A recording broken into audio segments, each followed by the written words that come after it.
Hello friends, ಇವತ್ತಿನ ವಿಡಿಯೋದಲ್ಲಿ ನಾನು ನಿಮಗೆ ಚಿಕನ್ ದಮ್ ಬಿರಿಯಾನಿನ ಮನೇಲೇ ಹೇಗೆ ಮಾಡ್ಕೊಳ್ಳೋದು ಅಂತ ಹೇಳ್ಕೊಡ್ತೀನಿ. ನಾರ್ಮಲ್ ಬಿರಿಯಾನಿನ ಎಲ್ಲರೂ ತಿಂದಿರ್ತೀವಿ. ದಮ್ ಬಿರಿಯಾನಿ ಅಷ್ಟು ಮಾಡೋದಕ್ಕೆ ಆಗೋದಿಲ್ಲ, ಕಷ್ಟ ಅಂತ ಅಂದ್ಕೊಳ್ತೀವಿ. ಆದರೆ ತುಂಬ ಈಸಿಯಾಗಿ ಮಾಡ್ಬೋದು. ಹೇಗೆ ಮಾಡೋದು ಅಂತ ಇವತ್ತಿನ ವಿಡಿಯೋದಲ್ಲಿ ನಾನು ನಿಮಗೆ ತಿಳಿಸ್ಕೊಡ್ತೀನಿ. ಬನ್ನಿ ಫ್ರೆಂಡ್ಸ್, ಆಗಿದ್ದರೆ ದಮ್ ಬಿರಿಯಾನಿ ಮಾಡೋದು ಹೇಗೆ ಅಂತ ನೋಡೋಣ. ನಾವು ಮೊದಲಿಗೆ ಒಂದು ಮಸಾಲೆ ರುಬ್ಕೋಬೇಕಾಗುತ್ತೆ. ಅದಕ್ಕೆ ಒಂದು ಇಡಿಯಷ್ಟು ಬೆಳ್ಳುಳ್ಳಿ, ಒಂದು ಅರ್ಧ ಇಡಿಯಷ್ಟು ಶುಂಠಿ, ಒಂದು 4ರಿಂದ 5 ಹಸಿಮೆಣ್ಸಿಕಾಯಿ, ಹಾಗೆ ಒಂದು ಸ್ವಲ್ಪ ಕೊತ್ತಂಬರಿ ಸೊಪ್ಪು, ಇದನ್ನೆಲ್ಲ ಒಂದು ಜಾರ್ಗೆ ಹಾಕೋಬಿಟ್ಟು ಸಣ್ಣದಾಗಿ ಪೇಸ್ಟ್ ಮಾಡ್ಕೋಬೇಕಾಗುತ್ತೆ. ಚಿಕನ್ನ ಮ್ಯಾರಿನೇಟ್ ಮಾಡಿ ಇಟ್ಟಿದ್ದಷ್ಟು ತುಂಬಾ ಚೆನ್ನಾಗಿರುತ್ತೆ ಚಿಕನ್. ಅದಕ್ಕೋಸ್ಕರ ಚಿಕನ್ ತಂದ ತಕ್ಷಣವೇ ಫಸ್ಟ್ ಮ್ಯಾರಿನೇಟ್ ಮಾಡಿ ಇಟ್ಬಿಡೋಣ. ನಾನಿಲ್ಲಿ ಒಂದು 3/4 kg ಚಿಕನ್ ತಗೊಂಡಿದ್ದೀನಿ. ಅದಕ್ಕೆ ಒಂದು 1/4 ಟೀ ಸ್ಪೂನಷ್ಟು ಅರಿಶಿನ ಸೇರಿಸ್ಕೊಳ್ತಾ ಇದ್ದೀನಿ. ಆಮೇಲೆ ಒಂದು 1/4 ಟೀ ಸ್ಪೂನಷ್ಟು ಗರಂ ಮಸಾಲ ಮತ್ತು ಒಂದು 1/4 ಟೀ ಸ್ಪೂನಷ್ಟು ಬಿರಿಯಾನಿ ಪುಡಿ ಮತ್ತು ರುಚಿಗೆ ಉಪ್ಪನ್ನು ಸೇರಿಸ್ಕೋಬೇಕು. ಬಿರಿಯಾನಿಗೆ ಎಷ್ಟು ಬೇಕು ಅಷ್ಟು ಉಪ್ಪನ್ನು ನಾವು ಇವಾಗಲೇ ಸೇರಿಸ್ಕೋಬೇಕಾಗುತ್ತೆ. ನಂತರ ನಾನಿಲ್ಲಿ ಒಂದು 2 ಸ್ಪೂನಷ್ಟು ಅಚ್ಕಾರದ ಪುಡಿನ ಸೇರಿಸ್ಕೊಂಡಿದ್ದೀನಿ. ಹಾಗೆ ಒಂದು ಬೌಲಷ್ಟು ಮೊಸರು ಮತ್ತು ನಾವು ರುಬ್ಬಿಟ್ಕೊಂಡಿರೋ ಪೇಸ್ಟನ್ನು ಸೇರಿಸ್ಕೊಳ್ತಾ ಇದ್ದೀನಿ. ನೆಕ್ಸ್ಟ್ ನಾನಿಲ್ಲಿ ಒಂದು ಟೊಮೊಟೊನ ಸೇರಿಸ್ಕೊಳ್ತಾ ಇದ್ದೀನಿ. ಮೊಸರು, ಟೊಮೊಟೊ, ನಿಂಬೆಹಣ್ಣು ಯೂಸ್ ಮಾಡೋದ್ರಿಂದ ಟೊಮೊಟೊನ ಸ್ವಲ್ಪ ಹಾಕಿದರೆ ಸಾಕಾಗುತ್ತೆ. ನೆಕ್ಸ್ಟ್ ಇಲ್ಲಿ ನಾನು ಸ್ವಲ್ಪ ಪುದೀನ ಮತ್ತು ಒಂದು ಸ್ವಲ್ಪ ಕೊತ್ತಂಬರಿ ಸೊಪ್ಪನ್ನ ಹಾಕ್ತಾ ಇದ್ದೀನಿ. ಹಾಗೆ ಸ್ವಲ್ಪ ತುಪ್ಪನೂ ಕೂಡ ಸೇರಿಸ್ಕೊಳ್ತಾ ಇದ್ದೀನಿ. ತುಪ್ಪ ಮತ್ತು ಬೆಣ್ಣೆ ಹಾಕಿ ಮ್ಯಾರಿನೇಟ್ ಮಾಡಿಟ್ಟೋದ್ರಿಂದ ಚಿಕನಲ್ಲಿರೋವಂಥ ನೀರಿನ ಅಂಶ ಬಿಟ್ಕೊಳೋದಿಲ್ಲ. ಅದಕ್ಕೆ ಈ ರೀತಿಯಾಗಿ ಚಿಕನ್ ಮ್ಯಾರಿನೇಟ್ ಮಾಡಿಟ್ಟುವಾಗ ಒಂದು 1/2 ಟೀ ಸ್ಪೂನಷ್ಟು ತುಪ್ಪನ ಸೇರಿಸ್ಕೊಂಡು ಈ ರೀತಿಯಾಗಿ ಕಲಸಿಟ್ಕೊಳ್ಳೋಣ. ಚಿಕನ್ ಒಂದು 2 ಅವರ್ ಮ್ಯಾರಿನೇಟ್ ಆದರೆ ತುಂಬಾ ಚೆನ್ನಾಗಿರುತ್ತೆ. ಅದಕ್ಕೆ ಚಿಕನ್ ತಂದ ತಕ್ಷಣ ಫಸ್ಟು ಮ್ಯಾರಿನೇಟ್ ಮಾಡಿಟ್ಬಿಟ್ರೆ ಒಂದು 2 ಅವರ್ ಅಥವಾ ಟೈಮ್ ಇಲ್ಲ ಅಂದರೆ 1 ಅವರ್ ನೆನೆಸಿದ್ರೂ ಕೂಡ ಸಾಕಾಗುತ್ತೆ. ನೆಕ್ಸ್ಟ್ ನಾವು ಇದಕ್ಕೆ ಒಂದು ಪ್ಲೇಟ್ನ ಕ್ಲೋಸ್ ಮಾಡಿಬಿಟ್ಟು ಇದನ್ನು ಮ್ಯಾರಿನೇಟ್ ಮಾಡೋಕ್ಕಿಡೋಣ. ನೆಕ್ಸ್ಟ್ ಇಲ್ಲಿ ನಾವು ಈರುಳ್ಳಿನ ಫ್ರೈ ಮಾಡ್ಕೋಬೇಕಾಗುತ್ತೆ. ನಾನಿಲ್ಲಿ ಒಂದು ಮೀಡಿಯಮ್ ಸೈಜಿಂದು 3 ಈರುಳ್ಳಿನ ಸಣ್ಣದಾಗಿ ಹೆಚ್ಕೊಬಿಟ್ಟು ಈ ರೀತಿಯಾಗಿ ಫುಲ್ ಗೋಲ್ಡನ್ ಬ್ರೌನ್ ಬರೋವರೆಗೂ ಕೂಡ ಫ್ರೈ ಮಾಡ್ಕೋಬೇಕು.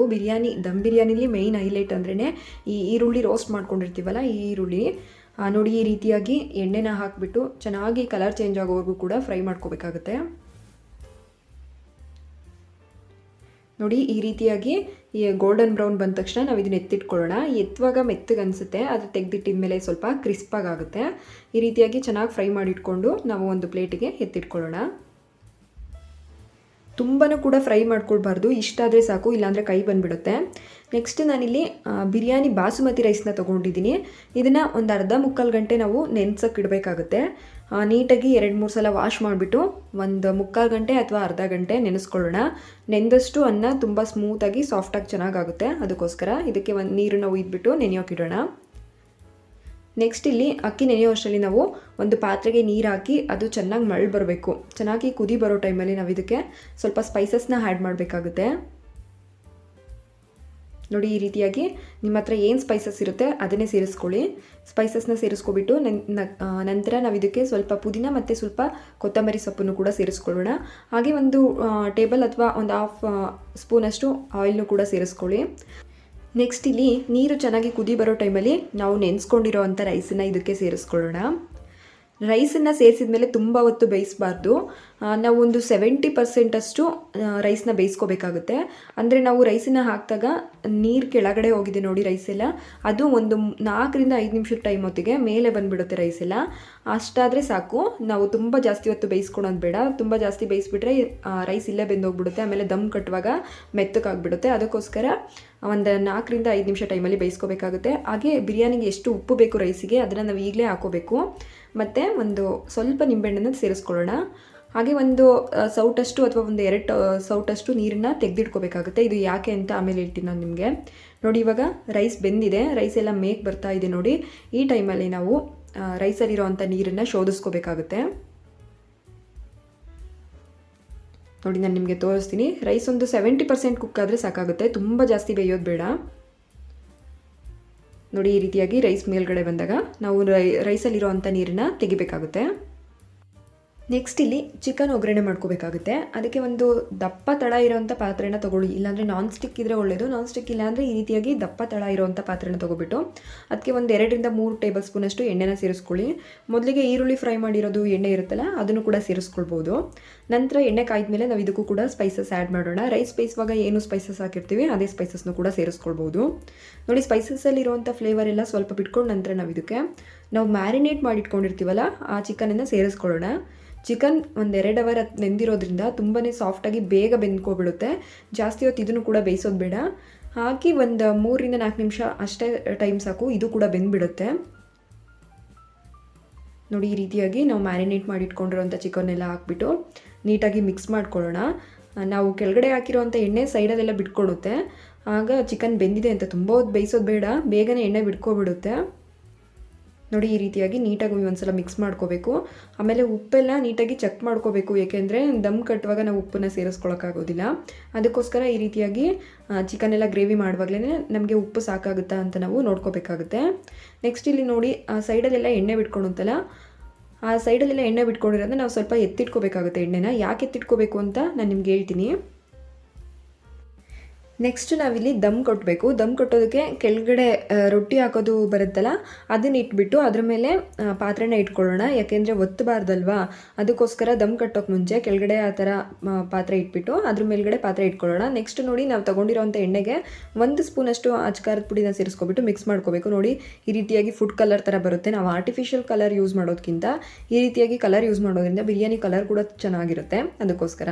ನೆಕ್ಸ್ಟ್ ನೋಡಿ ಇಲ್ಲಿ ನಾವು ಕಟ್ ಮಾಡಿ ಇಟ್ಕೊಂಡಿರೋ ಕೊತ್ತಂಬರಿ ಸೊಪ್ಪು ಹಾಗೆ ಪುದೀನ ಸೊಪ್ಪು ನಾವೀಗ ಲೇಯರ್ನ ಮಾಡಿಬಿಟ್ಟು ದಮ್ ಕಟ್ಟಬೇಕಾಗುತ್ತೆ. ಅದಕ್ಕೆ ಫಸ್ಟ್ ಲೇಯರಲ್ಲಿ ಈ ರೀತಿಯಾಗಿ ಎಲ್ಲನೂ ಕೂಡ ಸೇರಿಸ್ಕೋಬೇಕಾಗುತ್ತೆ. ನೋಡಿ ಒಂದು ಸ್ವಲ್ಪ ನಿಂಬೆಹಣ್ಣನ್ನು ಸೇರಿಸ್ಕೊಳ್ಳೋಣ.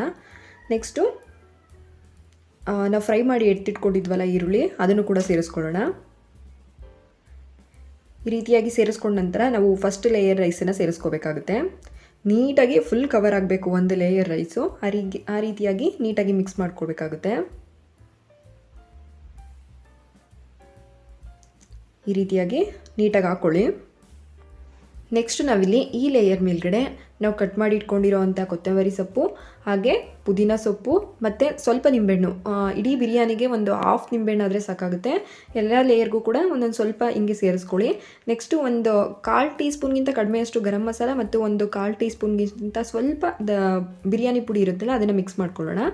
ನೆಕ್ಸ್ಟ್ ಇದ್ರ ಮೇಲೂ ಕೂಡ ಈರುಳ್ಳಿ ಫ್ರೈ ಮಾಡಿ ಇಟ್ಕೊಂಡಿರ್ತೀರಲ್ಲ ಅದನ್ನು ಕೂಡ ಸೇರಿಸ್ಕೊಳ್ಳಿ. ಹಾಗೆ ಕೇಸರಿ ಕೇಸರಿನ ಹಾಲಲ್ಲಿ ನೆನೆಸ್ಕೊಂಡಿರಬೇಕಾಗುತ್ತೆ. ಆ ನೆನೆಸ್ಕೊಂಡಿರೋವಂಥ ಕೇಸರಿ ಹಾಲನ್ನು ಕೂಡ ಸೇರಿಸ್ಕೊಳ್ಳೋಣ. ಇದು ಬಿರಿಯಾನಿಗೆ ಒಳ್ಳೆ ಕಲರ್ ಕೊಡುತ್ತೆ, ಅದಕ್ಕೋಸ್ಕರ. ನೆಕ್ಸ್ಟ್ ರೆಡ್ ಕಲರ್ ರೆಡಿ ಮಾಡಿ ಇಟ್ಕೊಂಡಿರ್ತೀವಲ್ಲ ಅದನ್ನು ಕೂಡ ಸೇರಿಸ್ಕೊಳ್ಳೋಣ. ಇದನ್ನೆಲ್ಲ ಹಾಕಿದ ನಂತರ ನಾವು ಇದ್ರ ಮೇಲ್ಗಡೆ ಇನ್ನೊಂದು ಲೇಯರ್ ಕೂಡ ರೈಸನ್ನ ಸೇರಿಸ್ಕೋಬೇಕಾಗುತ್ತೆ. ನೋಡಿ ಈ ರೀತಿಯಾಗಿ ಇನ್ನೊಂದು ಲೇಯರ್ನು ಕೂಡ ಮಾಡ್ಕೊಳ್ಳಿ. ನೆಕ್ಸ್ಟು ಈ ಲೇಯರ್ಗೂ ಅಷ್ಟೇ ನಾವು ಕಟ್ ಮಾಡಿ ಇಟ್ಕೊಂಡಿರೋಂಥ ಕೊತ್ತಂಬರಿ ಸೊಪ್ಪು, ಪುದೀನ ಸೊಪ್ಪು ಹಾಗೆ ಫ್ರೈ ಮಾಡಿ ಇಟ್ಕೊಂಡಿರೋಂಥ ಈರುಳ್ಳಿ, ಗರಂ ಮಸಾಲ, ಸ್ವಲ್ಪ ಬಿರಿಯಾನಿ ಪುಡಿ, ನಿಂಬೆಹಣ್ಣು, ಆಮೇಲೆ ಕಲರ್ ರೆಡಿ ಮಾಡಿಟ್ಕೊಂಡಿರ್ತೀವಲ್ಲ ಆ ಕಲರ್ನು ಕೂಡ ಸೇಮ್ ಪ್ರೊಸೀಜರ್ ಎಲ್ಲ ಲೇಯರ್ಗಳಿಗೂ ಕೂಡ ಇದನ್ನೇ ಮಾಡ್ಕೊಳ್ಳೋಣ. ಫೈನಲ್ ಆಗಿ ಲಾಸ್ಟ್ ಲೇಯರ್ ಮೇಲೂ ಕೂಡ ಸೇಮ್ ಪ್ರೊಸೀಜರ್. ಕೊತ್ತಂಬರಿ ಸೊಪ್ಪು, ಪುದೀನ ಸೊಪ್ಪು, ಫ್ರೈಡ್ ಆನಿಯನ್, ಲಾಸ್ಟಲ್ಲಿ ಫ್ರೈಡ್ ಆನಿಯನ್ ಎಲ್ಲ ಎಷ್ಟು ಉಳಿದಿರುತ್ತೆ ಅಷ್ಟನ್ನೆಲ್ಲ ಮೇಲ್ಗಡೆ ಸೇರಿಸ್ಕೊಳ್ಳಿ. ಆಮೇಲೆ ಫುಡ್ ಕಲರ್ ಎಲ್ಲ ಉಳಿದಿರುತ್ತಲ್ಲ ಅದನ್ನು ಕೂಡ ಎಷ್ಟೆಷ್ಟು ಉಳಿದಿರುತ್ತೆ ಅದನ್ನು ಕಂಪ್ಲೀಟಾಗಿ ಸೇರಿಸ್ಕೊಳ್ಳೋಣ. ಮತ್ತು ಇದರಲ್ಲಿ ಮೇಯ್ನ್ ಬಂದುಬಿಟ್ಟು ನಾವು ರೈಸ್ ಬೇಯಿಸುವಾಗ ನೀರು ಎತ್ತಿಟ್ಕೊಂಡಿರ್ತೀವಲ್ಲ, ರೈಸ್ ಬೇಯಿಸಿರೋ ನೀರು ಅದನ್ನು ಸೇರಿಸ್ಕೋಬೇಕಾಗುತ್ತೆ. ಯಾಕೆ ಅದನ್ನು ಹಾಕಬೇಕು ಅಂದರೆ ನಾವು ಗ್ರೇವಿ ಒಳಗೆ ಇರೋವಂಥ ನೀರು ದಮ್ ಕಟ್ಟೋದಕ್ಕೆ ಏನಾದರೂ ಶಾರ್ಟೇಜ್ ಆಗೋ ಥರ ಆದರೆ ಈ ರೀತಿಯಾಗಿ ಮೇಲ್ಗಡೆ ಲಾಸ್ಟಲ್ಲಿ ಆ ನೀರನ್ನು ಸೇರಿಸ್ಕೊಳೋದ್ರಿಂದ ತಳ ಒತ್ತೋ ಚಾನ್ಸಸ್ ಕಮ್ಮಿ ಇರುತ್ತೆ. ಅದಕ್ಕೋಸ್ಕರ ಒಂದು 2 ಸೌಟಷ್ಟು ನೀರನ್ನು ತಗೊಂಡಿರೋಣ. ರೈಸ್ ಎಷ್ಟಿರುತ್ತೆ ನೋಡಿಬಿಟ್ಟು ತೊಗೊಳ್ಳಿ. ನಾನು 1 kg ರೈಸ್ ಆಗಿರೋದ್ರಿಂದ 2 ಸೌಟಷ್ಟು ನೀರನ್ನು ಸೇರಿಸ್ಕೊಳ್ತಾ ಇದ್ದೀನಿ. ನೀವೇನಾದರೂ 1/2 kg ರೈಸಿಗೆ ಮಾಡ್ತಾ ಇದ್ದರೆ 1 ಸೌಟಷ್ಟು ನೀರು ಸಾಕಾಗುತ್ತೆ. ನೋಡಿ ಈ ರೀತಿಯಾಗಿ ಮೇಲ್ಗಡೆ ಎಲ್ಲನೂ ಹಾಕಿದ ನಂತರ ನಾವು ಇದಕ್ಕೆ ನೀರನ್ನು ಸೇರಿಸ್ಕೊಬಿಟ್ಟು ಅರ್ಧ ಗಂಟೆಗಳ ಕಾಲ ದಮ್ ಕಟ್ಟಬೇಕಾಗುತ್ತೆ. ಒಂದು 1/4 ಗಂಟೆ ಹೈ ಫ್ಲೇಮು ಮತ್ತು ಒಂದು 1/4 ಗಂಟೆ ಲೋ ಫ್ಲೇಮ್ ಇಟ್ಬಿಟ್ಟು ದಮ್ ಕಟ್ಕೊಳ್ಳೋಣ. ದಮ್ ಕಟ್ಟುವಾಗ ನಾವು ಎಲ್ಲನೂ ಹಾಕಿದ ಮೇಲೆ ಒಂದು ಉಸಿರು ಆಚೆ ಹೋಗ್ದಿರೋ, ಗಾಳಿ ಆಚೆ ಹೋಗಬಾರ್ದು. ಆ ರೀತಿಯಾಗಿ ಒಂದು ಪ್ಲೇಟನ್ನು ಕವರ್ ಮಾಡಿಬಿಟ್ಟು ಇದ್ರ ಮೇಲ್ಗಡೆ ವೆಯ್ಟ್ ಇರೋ ಅಂಥದ್ದು ಏನಾದರೂ ಇಡಬೇಕಾಗುತ್ತೆ. ನೀರು ಅಥವಾ ಏನಾದರೂ ಒಂದು ಪಾತ್ರೆಯಲ್ಲಿ ತುಂಬಿಟ್ಬಿಟ್ಟು ಮೇಲೆ ದಮ್ ಕಟ್ಟೋಕ್ಕೆ ಇಟ್ಟೋಣ. ಅರ್ಧ ಗಂಟೆ ದಮ್ ಕಟ್ಟಿಸಿದ್ರೆ ಸಾಕಾಗುತ್ತೆ, ಚೆನ್ನಾಗಿ ಬೆಂದಿರುತ್ತೆ. ನೋಡಿ ಇವಾಗ ಅರ್ಧ ಗಂಟೆ ಆದಮೇಲೆ ನಾನು ನಿಮಗೆ ತೆಗೆದು ತೋರಿಸ್ತಾ ಇದ್ದೀನಿ. ಒಳಗಡೆ ಚೆನ್ನಾಗಿ ಸೆಟ್ ಆಗಿರುತ್ತೆ, ಕಲರೆಲ್ಲ ಕೂಡ ತುಂಬ ಚೆನ್ನಾಗಿ ಸೆಟ್ ಆಗಿರುತ್ತೆ. ನೋಡ್ತಾ ಇದ್ರಲ್ಲ ಈ ರೀತಿಯಾಗಿ ರೈಸ್ ಮೇಲೆ ನಾವು ಹಾಕಿರೋ ಅಂಥ ಕಲರ್ಸ್ ಎಲ್ಲ ಸೆಟ್ ಆಗಿರುತ್ತೆ. ಹಾಗೆ ಒಳಗಡೆ ಚಿಕನ್ ಕೂಡ ಚೆನ್ನಾಗಿ ಬೆಂದಿರುತ್ತೆ. ನೋಡಿ ಈ ರೀತಿಯಾಗಿ ಒಳಗಡೆನೂ ಕೂಡ ಕಲರಾಗಿ ಇರುತ್ತೆ.